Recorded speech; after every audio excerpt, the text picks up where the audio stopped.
Welcome to Math Q&A. This is video number 3 of series. We're going to be looking at rules of sigma today. So a sigma, like I've actually explained, is this math sign.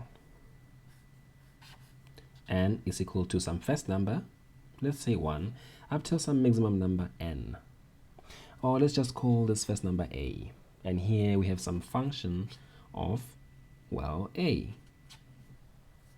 Okay. Now, let's talk about the rules of sigma today. Rule number 1 is that if you have sigma like this, and you have, let's say n being equal to some number 1 up till n, and you've got a, I, okay, let's just call it n, and from there you've got bn as well.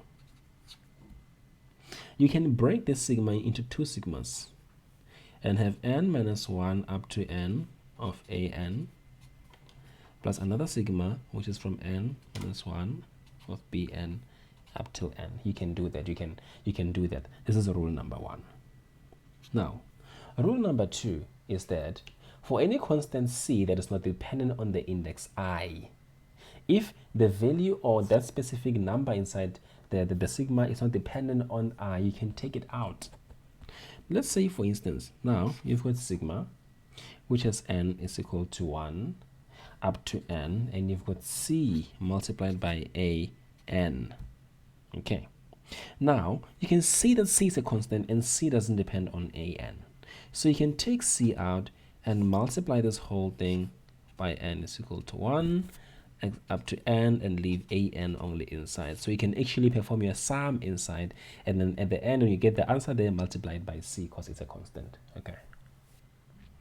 Or another way to prove this is that, well, having this, we do know what we do. We keep on incrementing this all the way. So it means that how we can expand this, you're going to have c a1 plus c a2 plus c a3 all the way up to c an. Now, if you look at this, you see that you can take c out and have a1 plus a2 plus a3 plus this thing all the way up to an. And this is the same as what I've just shown here. Okay. This is the same as what I've just shown here. Now, the third rule of sigma is that be careful and use brackets correctly.